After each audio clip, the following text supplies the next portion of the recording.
want to first of all thank everybody for being here. I know that it's tough times. We're clearly in uncharted territories here as it relates to the things that we're dealing with. It's amazing to think that literally a week ago we were sitting in Highrise meetings, enjoying each other's company, not necessarily business as usual, but certainly doing commerce in a traditional way. This is much bigger than that, clearly, our health. We just have to settle in and do the best we can. We clearly want to abide by the rules that are set out. We want to do the right things, but we also are business people, and that gives us even a higher responsibility because our phones are ringing off the hook with what should I, how should I, where should I, what should I?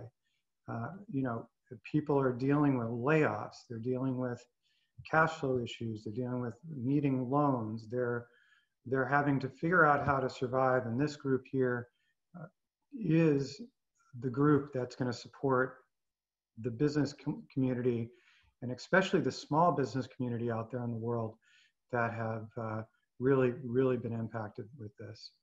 So I want to start off with, first of all, thank you for taking the time. My name is Forrest Blake. I'm the founder of Highrise Networks, and I'm also a commercial real estate broker. So I'm dealing with clients as well. But what I want to talk about is, first of all, why did we start Highrise? This was probably, well, it was in 2015, so 4 years ago. I had come back into the business. I took some time off to write some books and play some golf, which was a lot of fun. I came back into the business and I picked up the phone and started making cold calls like I used to. If you call 300 people a week, you're gonna get so many deals and you're gonna find business. What I found very quickly in 2015 is that people aren't answering the phones. If I did schedule meetings, I would go to those meetings and I wouldn't get the business because relationships matter.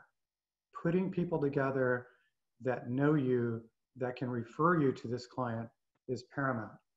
And it became interesting in that time.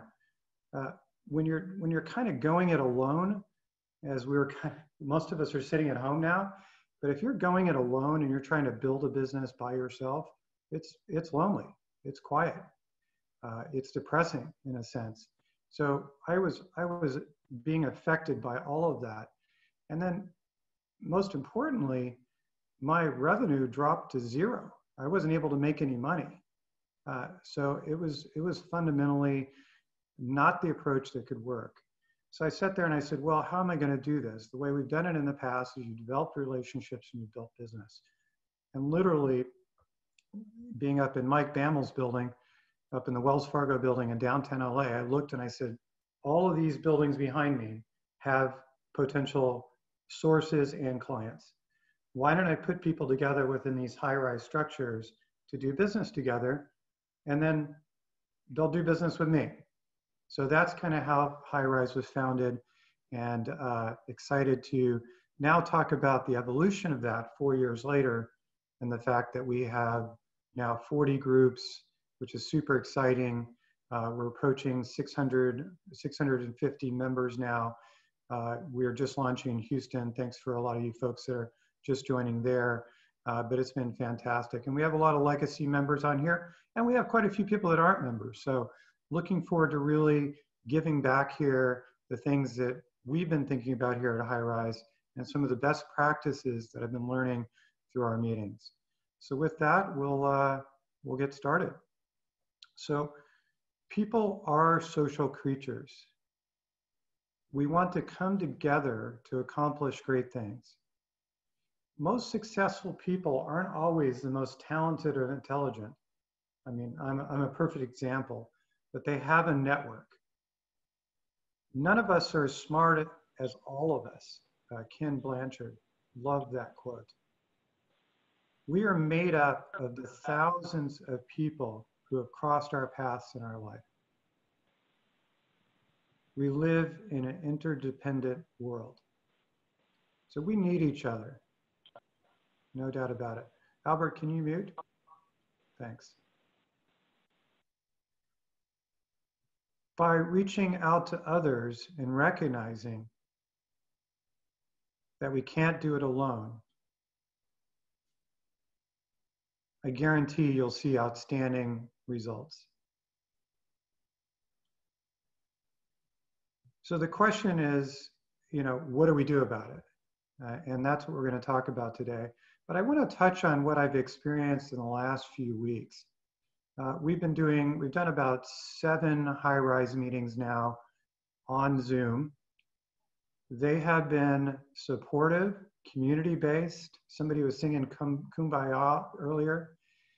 It was just great to have people together to talk about things that they're dealing with their clients, to connect at a whole different level. We have an opportunity right now to build relationships and friendships that are going to last for a lifetime.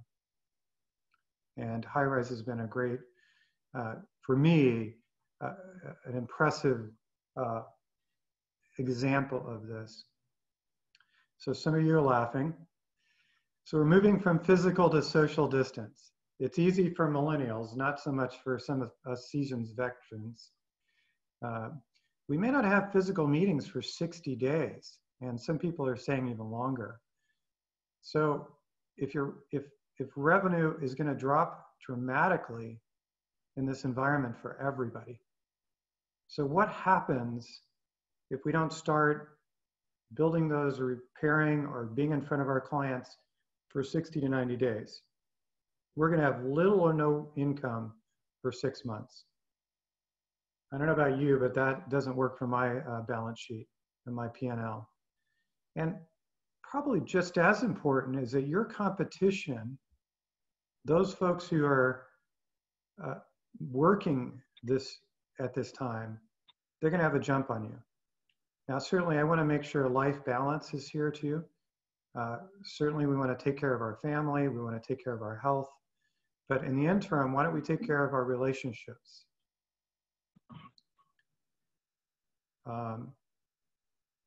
So Shannon, you're not on mute. So can you afford to wait is the question. I don't think so. I think we should be taking action. So building your circle of influence, this is what we're really talking about here. What you're looking at here is an example of a circle of influence. Now, what I've done is I put the client or prospect in the center, and then I've selected 15 categories of folks that I do business with often. Bankers, restructuring people, accounting, law, corporate law, furniture vendors, telephone. I know Ivan's here, and those sorts of folks.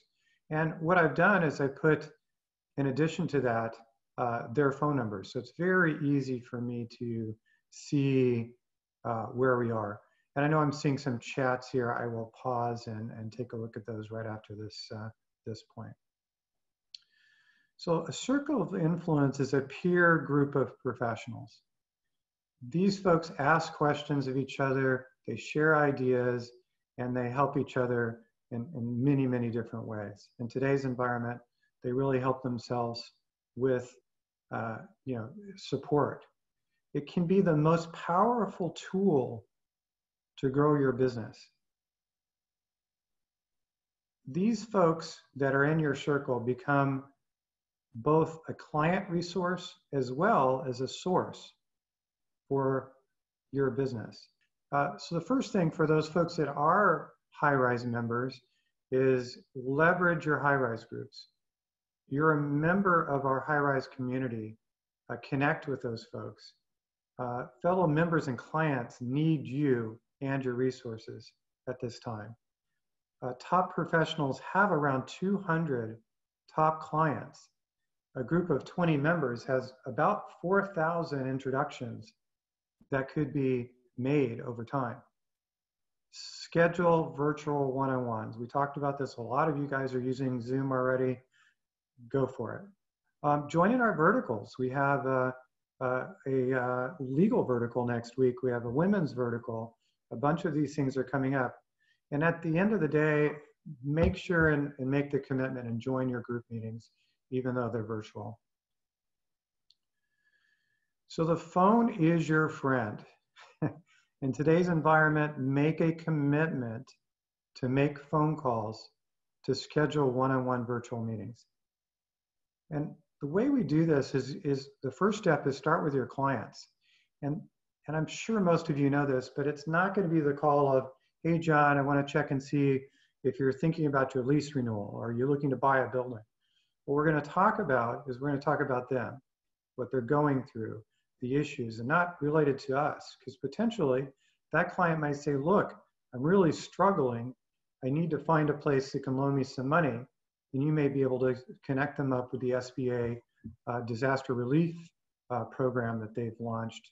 I think they said $30 billion has been put into that. And we're talking about 3 months of free money for your staff, to pay for your staff. And then that's not included the additional loans up to $10 million now. So those are the types of things you have to listen for. Be ready to solve their problems in a tough time. Think about your sources of business next, after. Then start connecting people to your top, prospects. So I didn't say that correctly. So the next people you'd contact is the sources, your network, to start connecting with them, finding out what they're doing, how they're feeling, what's happening in their companies, because those folks are going to be the people that are going to ultimately be supporting you long term. And then start connecting with your top prospects. A phone call to somebody that you know or that you're prospecting out of care will matter. That'll make a difference in the long term. I guarantee that some of your competitors are doing it, most of them aren't. The next thing is make sure and schedule time every day for these calls. Me being an expert telemarketer there for a couple of years, I realized that if I didn't put a sign on my door, shut the door, and commit to that time, it did not happen. So I was able to make 300 calls a day during that time. So the question is, what are you willing to do? Make a focused effort, make calls. You know, I would love for you to commit to 2 hours a day. I know that's a lot, but we're not traveling for 2 hours a day. We don't have any physical meetings. So reposition that time and then connect with folks. And typically it's about, in today's environment, if you make 60 calls, you're probably going to connect with 6 people a day. So I know that's not very many, but it's definitely over a month, it's 120 people. That's quite a few. So email strategy that creates a lasting bond. I think everything we're doing today is we've got to stop selling and start supporting. So personalize each email. Set daily goals, very similar to the calling. Do not use Constant Contact, MailChimp, we call it Confusionsoft, HubSpot.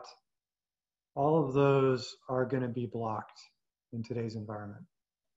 And you really want this to be personal anyway.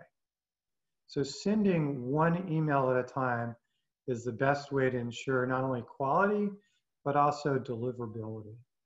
Mark says, I feel like bringing people some news and something of value versus just calling, like a relevant Wall Street Journal article to help get over this. That's what people want to hear. Thank you for that, Mark.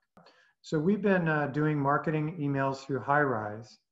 Our open rates are amazing, 20 to 30%.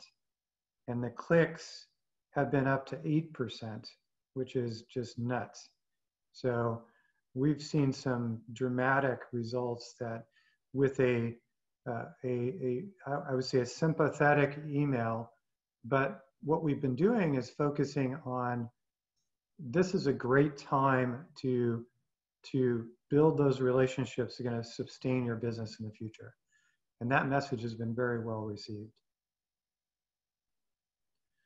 So let's talk about LinkedIn. A lot of us use LinkedIn effectively, but let's talk about today. So spend time on your connections profile. As anybody, I'm sure, I don't see hands, but if anybody's ever got a custom suit or anything like that, there's a company called Tom James. And this gal came in and she did something great. She sold me the product. She came back to deliver. And she walked in and said, here's 10 people on your LinkedIn profile that I'd like to know if you would mind connecting me to. I thought it was brilliant. And this is from somebody that sells suits, and us as top professionals aren't even doing this. So look at people's profiles and think about the people you can introduce them first. Because if you can call with a gift, fantastic. Hey, I think you should really talk to Marika, or you should talk to Mike, or here's Ivan. So those are things that definitely think about first. Then what I'd like you to do is look at their connections, and just like the person that sold me the suits, connect who you'd like an introduction to and ask for mutual benefit. And then schedule a time to talk. Most of us have a Calendly app or something to that effect. It's almost impossible to schedule volumes of meetings if you don't have the ability to let them click and select their time.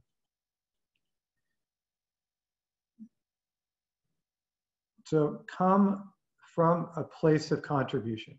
We're spending a little bit of time on this because we think LinkedIn is a powerful tool. So spend time every day. Look at other people's posts and like them or comment on them. If you make a comment, it shows up in their feed. So if you see something interesting, share it with your connections. Become active.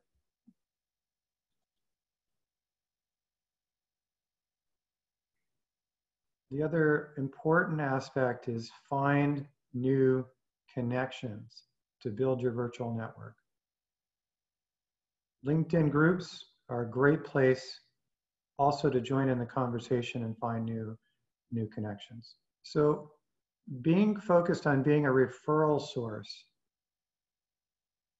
to your 200 clients is imperative. Short videos are rewarded.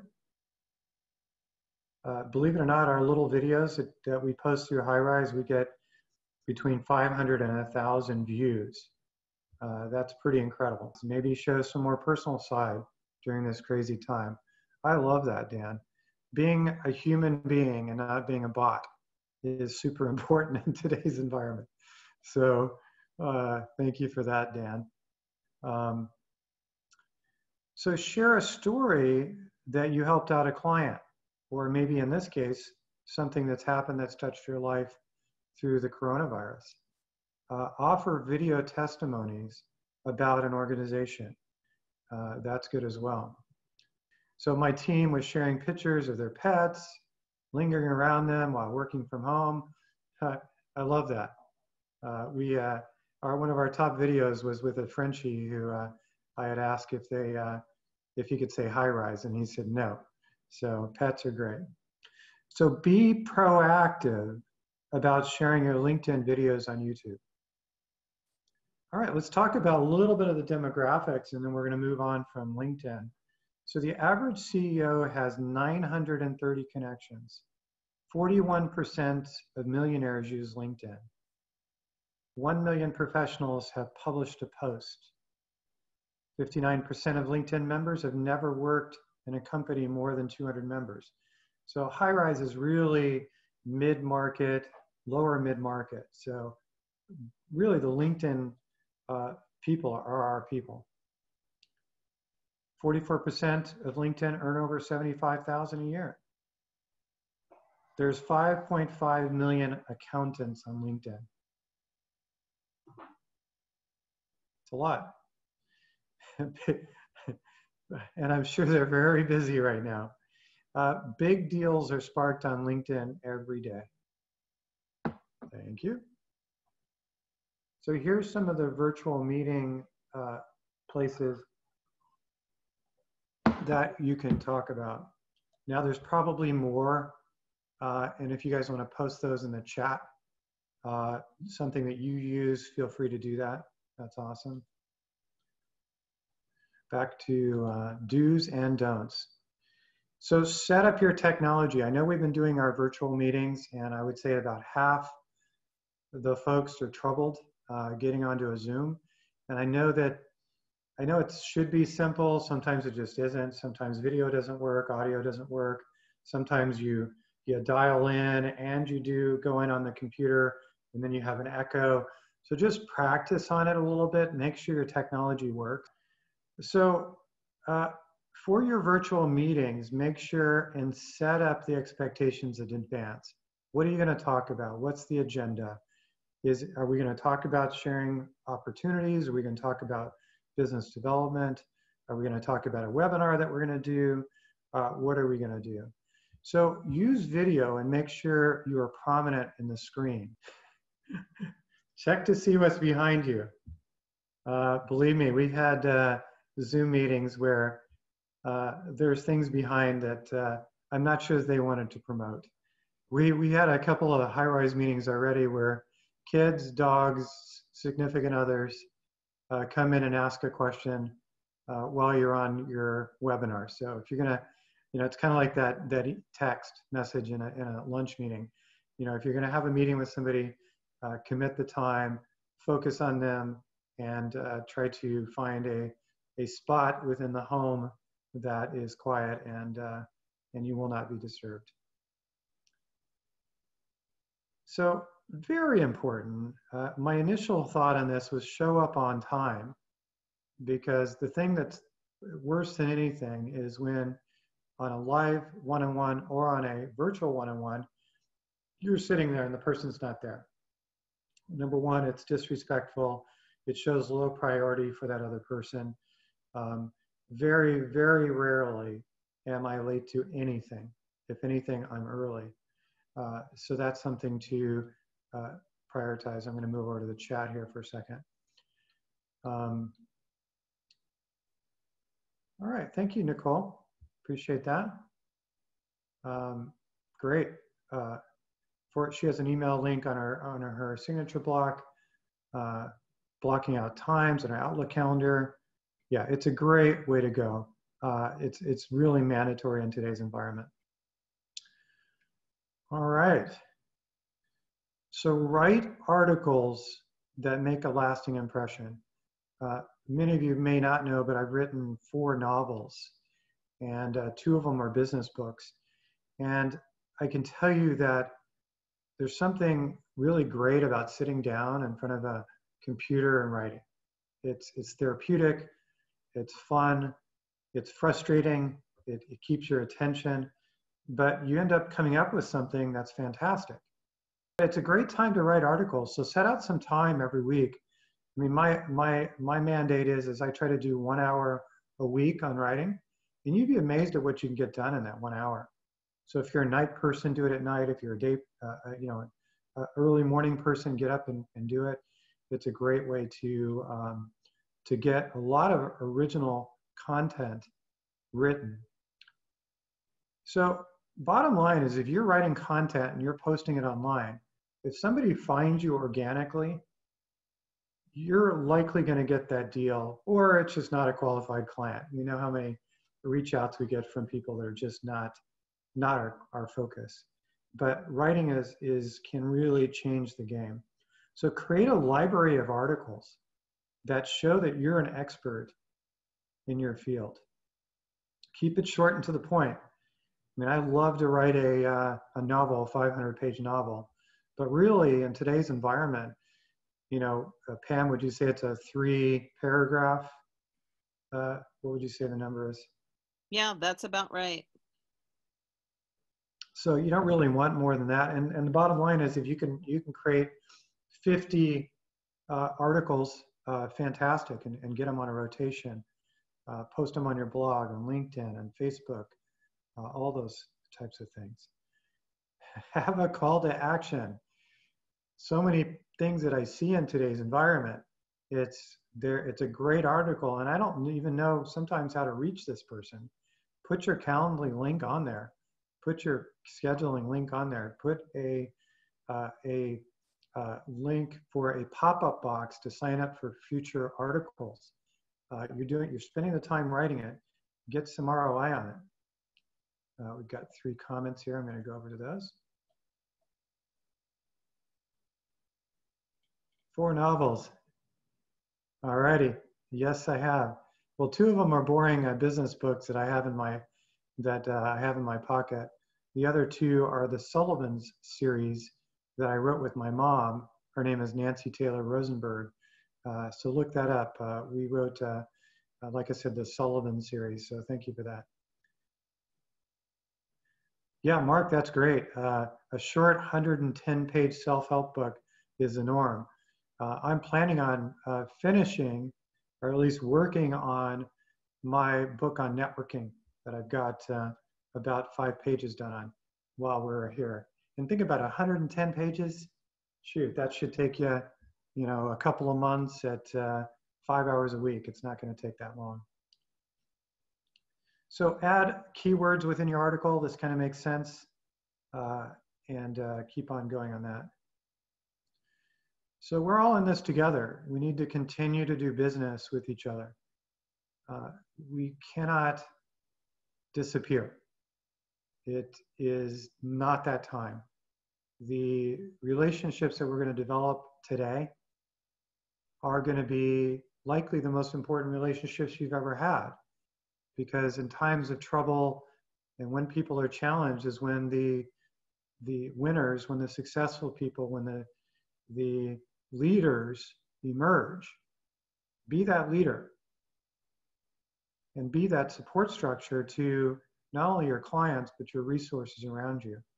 And I guarantee that 3 months from now, 6 months from now, when we're sitting out in a room together or we're having a cocktail in one of our socials, we're gonna enjoy that time. We're gonna move from really social, dissidence to integration, to relationships, to a time when we walk in a group meeting and we don't shake hands, we give each other hugs. So that's what I'm looking for. And that's what I'm hoping that some of these ideas, and let's call it strategies to develop those relationships and maintain them, are going to come to heart. And if you take away anything here in this short webinar, is take action. Don't be part of the problem. Be part of the solution. You're not going to help anybody by being depressed or being upset or being discouraged or being frustrated. Right now is the time to be positive, to be supportive, to be smart, to be a friend, to be a provider, a person who helps other people, a provider of information. So we could attempt to unmute, but it's going to be tough if everybody is going at once. So I think it's best to toss your questions into the chat, if you don't mind. So Stephen, I'm going to read yours. I would also encourage your internal team members to do similar write-ups, presentations. Okay, great. Yeah, your staff, items related to your field. Get everybody to work on creating some content. Awesome.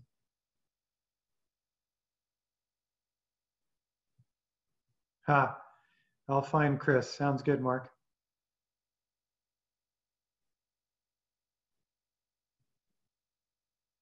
Would you like to share specific strategies to stand out with clients?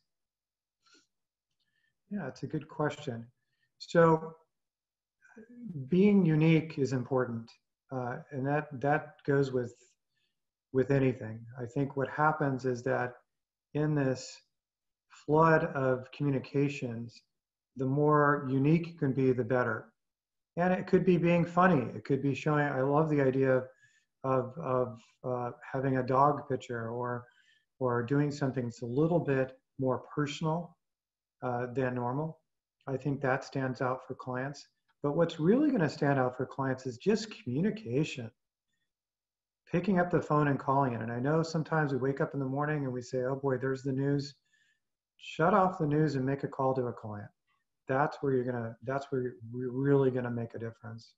So I saw that just on my LinkedIn or Facebook the other day, that there's actually a nightclub that they're gonna have. They're gonna have a dance party, a virtual dance party. I mean, that'd be fun. Let's do that with here. But absolutely, we could do a virtual happy hour. Pam, what do you think? We could try it. Let's do it. All right, it's on the books. So that'd be a lot of fun. And then we could have, for our tequila tasting that we were going to have, we can have a virtual tequila tasting. Yeah, I think we could do a lot of things. That's a great idea. I love it. Let's see. Oh, really? Kim, why don't you unmute and tell us about, you've done a few of these virtual.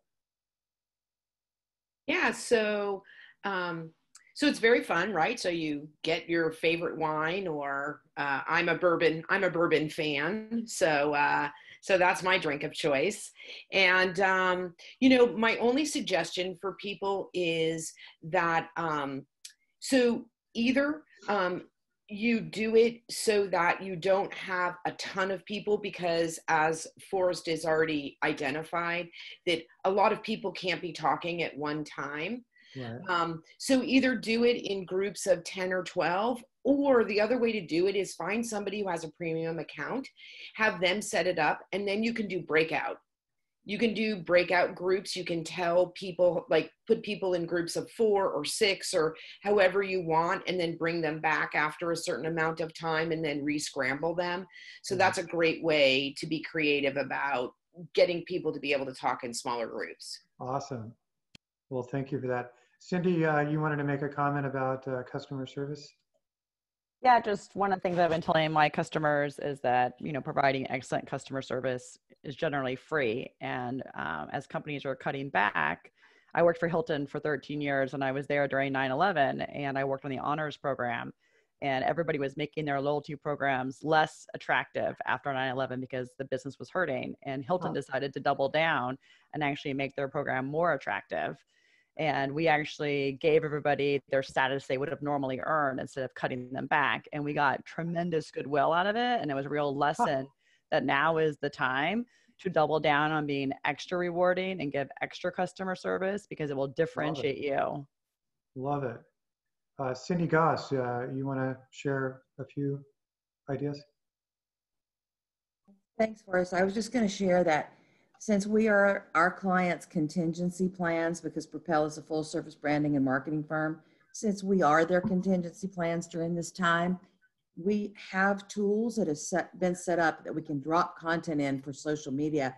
But the stats for LinkedIn right now is so overwhelming, is that when you do post in LinkedIn, that's where people are getting, in the business community, a lot of their information. To your point, they're not using Constant Contact, doing a lot of email distributions. So when you are posting anything in LinkedIn, just be certain that it's not coming on the heels of a saturation point of anything. For instance, when you see in your own feed the OC Health Authority and the decision to close things and not close things, if you can, stay out of that conversation for a little while and bring new and different information.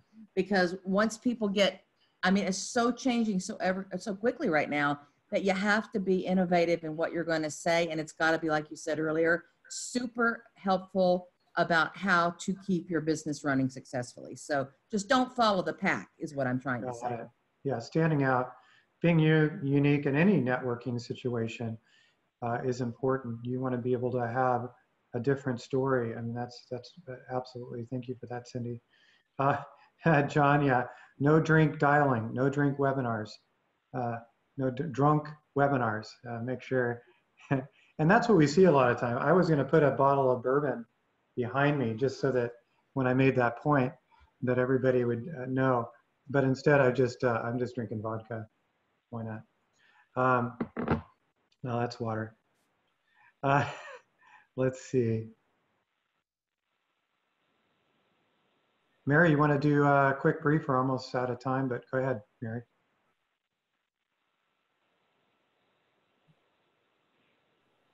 Okay. Just a couple of quick things. I actually posted an article about this on LinkedIn, and the idea is doing something that's useful to your clients rather than just posting more information about the virus. So one law firm, 250 attorneys, all decided to do pro bono work to help people who need help navigating the legal work who can't afford it. Another one created an Instagram post game for their clients' kids, you know, to help working parents to stay working. So trying to do something a little bit unique like that could be very helpful. Got it. Thank you, Mary. Well, I want to be respectful for everybody's time. Does anybody have any more questions? We have a lot of openings here.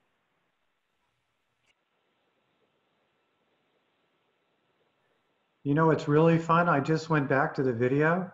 Wow. I love the fact that I see people from San Diego, from LA, from Dallas, from San Francisco. Wow, it's fantastic. Well, thank you everybody so much for being here. And again, let's focus on the positives as much as we can. Let's support each other through this difficult time. And I guarantee that this will be behind us. And my feelings are that there's going to be a lot of pent-up demand, not only for the poor restaurants that are struggling, but for the entertainment venues and for us as professional services once this situation is finished. So everybody be healthy, be happy, and thank you again for being here on this webinar.